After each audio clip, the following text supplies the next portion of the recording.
During the last several weeks, I have had some frustrating medical appointments. Things did not always go as I would have liked. My hopes and what actually transpired were extremely different. However, I was hopeful my upcoming appointment with a surgeon would be a good one.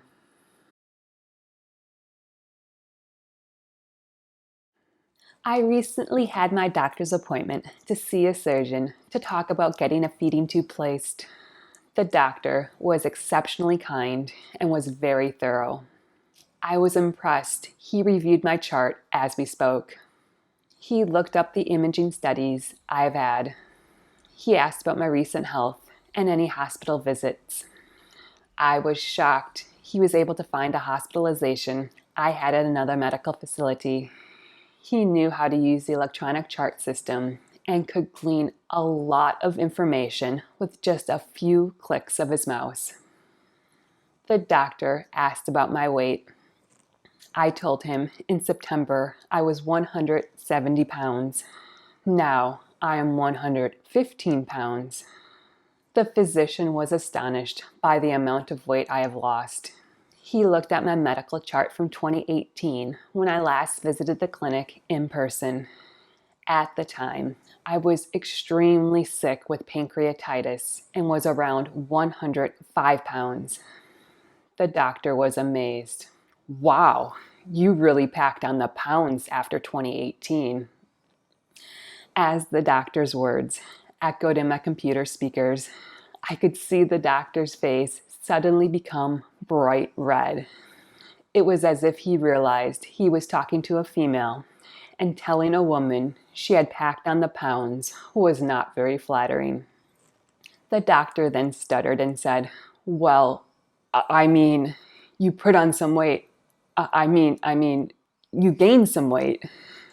His words trailed off as he realized he could not state in a graceful way that I had gained a substantial amount of weight between 2018 and 2020. But now, my weight was rapidly declining. I did not say anything to the doctor about his embarrassing words. I was, though, silently laughing my head off. That was some of the funniest words a doctor had ever said to me.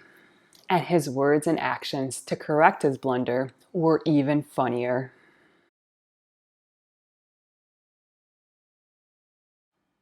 After asking a lot more about my medical history, the surgeon said I would not be able to get a feeding tube placed endoscopically because I've already had a feeding tube. There are a couple different ways a feeding tube can be placed. The easiest way is to place the feeding tube via endoscope down the person's throat, through the stomach, and into the small intestines. When a suitable place is found, a needle creates a hole and the feeding tube is yanked through the abdominal wall. The doctor felt that trying to place another feeding tube endoscopically would be a bad idea. I have scar tissue from the previous feeding tube. This could complicate everything. Instead, I will have an open abdominal surgery. It will be done under general anesthesia. Although the doctor made it seem as though he was apologizing for having to do it this way, I was happy to hear the doctor's words. When I had my last feeding tube placed, I was only lightly sedated. My hands were tied to the bed. I was awake when the feeding tube was shoved through my abdominal wall. It was one of the worst medical memories I have, and that was from 11 years ago. To hear I would be completely knocked out was music to my ears. I prefer to have no medical memories of procedures. Plus, having general anesthesia means there will be an anesthesiologist present to manage my ventilator. The doctor went on to discuss my respiratory needs. He said he would consult the pulmonary team and would have them on hand for the procedure. I was blown away by the amount of care and caution this doctor was using. It was reassuring I would not have to worry about my ventilator needs before, during, or after surgery.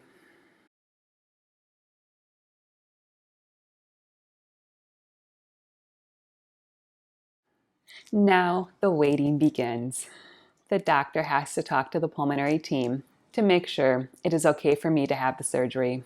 Then the surgery has to be scheduled, and my mom and I have to arrange to travel almost 400 miles to the medical center. Although I do not like waiting, I am grateful this appointment went so well. I am thrilled everything continues to move forward. I am very grateful for having such a wonderful doctor, and I'm still laughing over the physician's words regarding me packing on the pounds. What a wonderful blessing this appointment has been. Thank you so much for joining me. Please remember to like and subscribe down below. I hope you have a great day and a wonderful week. Bye-bye.